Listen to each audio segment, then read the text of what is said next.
दोस्तों, स्वागत है आपका आज की कहानी में। आज की कहानी है सरप्राइज़।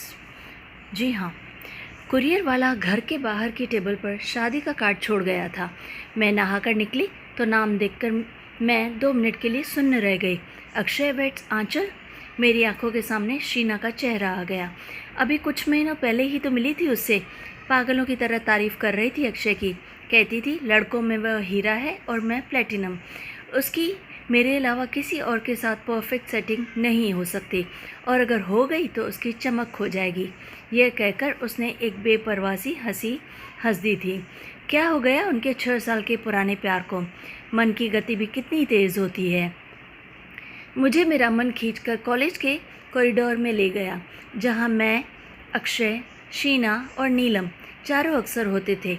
अक्षय ने उसका हाथ थामकर हमारे सामने कहा था, देखो, यह शीना एक हीरा है और मैं प्लेटिनम। हम दोनों एक दूसरे के लिए ही बने हैं। कहीं अगर इसकी सेटिंग किसी और के साथ हो गई तो चमक खो देगी। फिर खूब हंसे थे हम सब। ऐसे कितनी ही कस्मों और वादों के हम साक्षी रहे थे। मेरी तो शादी हो गई, पर शीना और अक्षय ने अभी तक शादी नहीं की थी। इसकी वजह थी अक्षय की 2 बहनें।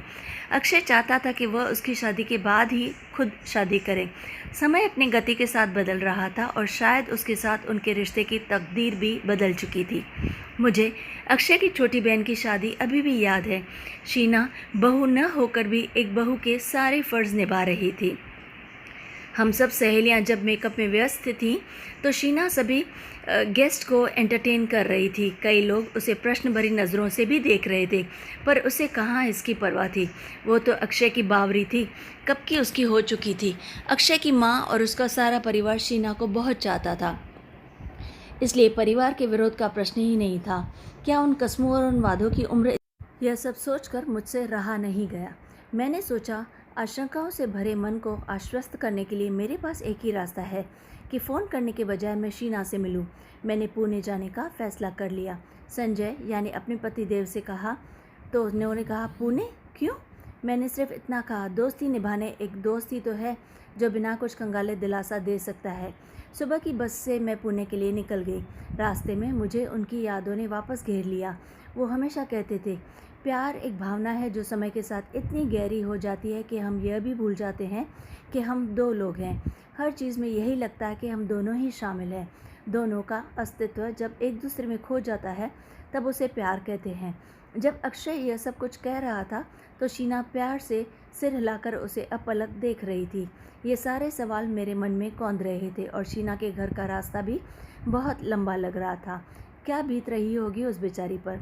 उसने तो पहले ही अपने जन्म के समय अपनी माँ को खो दिया था और शायद इस अपराध के कारण अपने पिता के प्यार से भी वंचित रही थी। वो तो बस उसकी मौसी थी जिसने उसे पाला था, और अब तो वह भी इस दुनिया में नहीं थी। अकेली एक छोटा सा घर लेकर रहती थी। बस एक उम्मीद सी थी और आशा के साथ मन में उमंग लिए अक्षय के साथ सपने बुनती रहती थी। कैसे उसने अपने आप को संभाला होगा। तभी ड्राइवर के हॉर्न से मेरी तंद्रा टूटी और कंडक्टर ने कहा, मैडम आपका स्टॉप। मैंने बड़े ही बोझिल कदमों और आशंकित मन से शीना के घर का दरवाज़ा खटखटाया। दरवाज़ा खुला तो शीना ही थी। अचंभित नज़रों से मेरी ओर देख रही थी। मेरा बैग अपने हाथ में लेकर उसने मुझे घर के अंदर ले लिया। फिर बिना कुछ कहे पूछा, कार्ड मिला क्या? ज़रूर मिला होगा, मुझे लगता है तुम ज़रूर आओगी। शायद यही होता है दोस्ती में, बिना किसी बंधन के हम चांद और रात की तरह हो जाते हैं। जानते हैं अगर रात होगी तो चांद भी ज़रूर आएगा। एक अजीब सा विश्वास है रात का चांद और चांद का रात पर। शीना ने झटपट गर्मा गर्म पूरी सब्जी बनाकर खिलाई। उसके होठ सूखे हुए थे और आंखें लाल थीं। चेहरे पर थी तो एक हारी हुई हंसी। मैंने ज़बरदस्ती उसे कुछ खिलाया। खाते खाते उसका गला रुंध गया और वह फूट पड़ी। यह क्या हो गया अनीशा? मैंने तो कभी कुछ ज़्यादा नहीं चाहा था। बस एक छोटा सा प्यार भरा घर, कुछ अपने और उसके अपनेपन से भरा संसार। कैसे मैं इस आंधी में फंसी और खुद अपने हाथों से अपना ही घर उजाड़ दिया। कभी कभी अपने दिल की आवाज़ हमें अपनों से दूर कर देती है। मैंने उसे दिलासा देकर कहा, मैं यहाँ 2 दिन साथ हूँ, आराम से बात करेंगे। पहले अपनी हालत को संभालो। इस तरह टूट जाओगी तो कैसे संभालोगी सबको जो तुम पर उंगली उठाएंगे। रात को डिनर में शीना ने मेरे लिए मेरे पसंद की फ़िश करी और राइस बनाई और साथ में चटनी भी। इतनी बारीकी से सबकी पसंद और भावनाओं को पहचानती थी और उसका ध्यान रखती थी। फिर क्यों? यही शब्द घूम रहे थे मेरे मन में। रात में खाने के बाद मैंने सीधा पूछ ही डाला। उसके मन का बादल फूट पड़ा। कहने लगी, एक तेज़ बारिश ने मेरा सब कुछ बहा दिया। पिछले 2 सालों से अक्षय अपने एक दोस्त शशांक के साथ एक घर किराए पर लेकर रह रहा था। शीना भी उसके उस घर में अक्सर मिलने जाया करती थी। शीना ने कहा, उस दिन अक्षय का जन्मदिन था और वही हमारे रिश्ते का अंतिम दिन भी था। उस दिन अक्षय ने जीते जी मुझे और हमारे रिश्ते को तिलांजलि दे दी। उस दिन अक्षय मुझे कहीं डिनर पर ले जाना चाहता था, लेकिन मैंने और शशांक ने मिलकर उसका सरप्राइज़ बर्थडे प्लान किया था, इसलिए मैंने मना कर दिया। उधर शशांक ने भी मना कर दिया। अक्षय उदास होकर हमेशा की तरह मूवी चला गया। जब भी वह परेशान होता था तो मूवी देखने चला जाता था। हम दोनों ने सोचा कि इस बीच हम सरप्राइज़ पार्टी की तैयारी कर लेंगे। शशांक से बात कर मैं अक्षय की पसंद की बिरयानी, गाजर का हलवा और केक लेकर आ रही थी। रास्ते में ही बहुत तेज़ बारिश होने लगी। टैक्सी से उतरकर उसके घर तक पहुंचते पहुंचते मैं पूरी तरह भीग चुकी थी। घर के अंदर आते ही शशांक ने कहा, मैं कॉफ़ी बनाता हूँ, तुम चेंज कर लो। मैं बाथरूम में कपड़े बदल रही थी कि तभी मुझे वहाँ एक छिपकली दिखी। तुम तो जानती ही हो कि मुझे छिपकली से फोबिया है। छिपकली देखते ही मैं आधे अधूरे कपड़े पहनकर बाथरूम से भागी और डर के मारे सामने खड़े शशांक से लिपट गई। ठीक उसी समय अक्षय दूसरी चाबी से दरवाज़ा खोलकर अंदर आ गया। उसने आधे अधूरे कपड़े पहने मुझे शशांक की बाहों में देखा। कहने लगा, पहले बता देती तो मैं दरवाज़ा नॉक करके अंदर आता। इन कपड़ों में फिल्म चलोगी, मुझे ऐसी उम्मीद नहीं थी। यह कहकर वह तेज़ कदमों के साथ उस तेज़ बारिश में सभी कस्मों वादों को बहाता हुआ चला गया। पल भर के लिए भी नहीं मुड़ा। मैं उसे आवाज़ लगाती रही, पर उसने तो जैसे मुझे श्राप देकर अहल्या की तरह पत्थर बना दिया था। जैसे कह गया हो, तुम आजीवन इसी तरह प्यार के लिए तड़पती रहोगी और प्रतीक्षा करती रहोगी। लगता है सच में शीना ही अहल्या बन गई थी। तभी तो उसने पिछले 6 महीनों में किसी से बात तक नहीं की थी। उसे यह भी पता चल गया था कि अक्षय ने शशांक से भी दोस्ती तोड़ ली थी।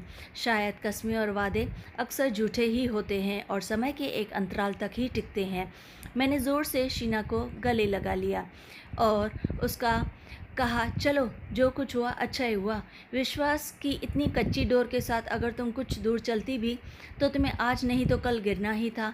आज तुम्हारे कदम फिर चल सकते हैं, तुम्हारी आंखें फिर से सपने सजा सकती हैं और तुम्हें शायद सच्चा प्लैटिनम मिल जाए जो तुम जैसी हीरो को सही तरह से सुरक्षित रह सके। मैंने उसे दिलासा देते हुए कहा और उसकी चमक को कभी भी धूमिल ना होने दी। शीना की आंखें छलक गई।